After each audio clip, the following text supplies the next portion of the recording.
Tenemos que ver la relación de Jesús y la ley, y en este caso estamos hablando la ley del pueblo judío. Tenemos que decir que Jesús cumplió la ley y la cumplió a cabalidad. Él dijo: yo no he venido a abolir la ley, sino a llevarle a un cumplimiento pleno, es decir, a un conocimiento pleno para que haya un cumplimiento pleno. Entonces Jesús observaba la ley y él no buscó quebrantar ninguno de los preceptos.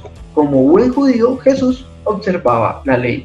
Jesús fue considerado un rabino, alguien que enseñaba. ¿Y qué enseñaba? Enseñaba las escrituras, enseñaba la ley, la Torá, o lo que nosotros llamamos Pentateuco, los 5 primeros libros de la ley, y enseñaba los profetas, la ley y los profetas. Jesús enseñaba lo que el judaísmo enseñaba. Y hay una comparación muy bonita, y es que así como Moisés en el monte Sinaí dio la ley escrita de parte de Dios, la dio al pueblo, Jesús en el monte dio las bienaventuranzas, y las bienaventuranzas se empiezan a comprender como esa plenitud de la vivencia de la ley, es decir, la ley en pleno. Amarás, bienaventurados los limpios de corazón, porque ellos verán a Dios.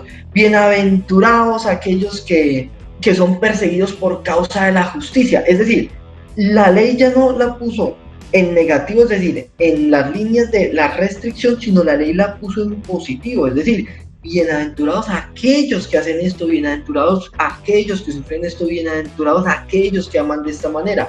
La ley en positivo es todavía más exigente que la ley en negativo, porque la ley en negativo ahí es una restricción, por decirlo así, puntual, pero en positivo, o sea, tienes que abrirte a todas las posibilidades que se da una afirmación en positivo. Ejemplo muy sencillo: amarás a Dios, al prójimo como a ti mismo. ¿Y cómo se ama a ti mismo? Pues ahí tenemos muchos factores.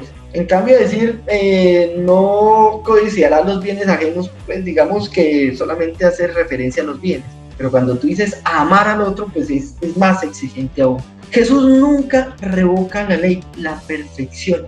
Y la perfecciona cuando él enseñaba y decía: habéis oído que se ha dicho, pero yo les digo, es decir, pero yo les aclaro este punto, yo se los hago comprender y profundizar. Eso es clave en el discurso de Jesús. Eso creó mucha controversia, pero también creó mucha admiración. Ahí es donde vemos cómo Jesús era un rabino, era una persona que enseñaba, era un maestro que enseñaba la ley.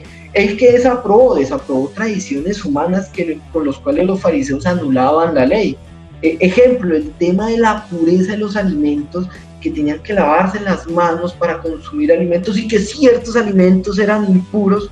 Pues él le enseñó que lo que hace impuro al hombre no es lo que entra por la boca, sino lo que sale de su corazón. Eso es más exigente todavía. El problema del sábado, que el sábado era para descansar, que no se podía hacer nada, pero él enseñó algo más grande, o por lo menos le dio el sentido, pedagógicamente hablando, para una comprensión más fuerte. ¿Cuál fue la del sábado? El sábado se hizo para el hombre, no el hombre para el sábado. Entonces, ayudar al prójimo, realizar esas curaciones, esas sanaciones, no iba en contra de la ley. ¿Por qué? Porque el sábado se hizo, fue para el hombre, no el hombre se sometió al sábado. Y eso es algo muy gigante que tenemos que comprender. Entonces, respecto al tema de Jesús y la ley, nosotros tenemos que entender que Jesús nunca quebrantó la ley, sino que la llevó a una plena vivencia.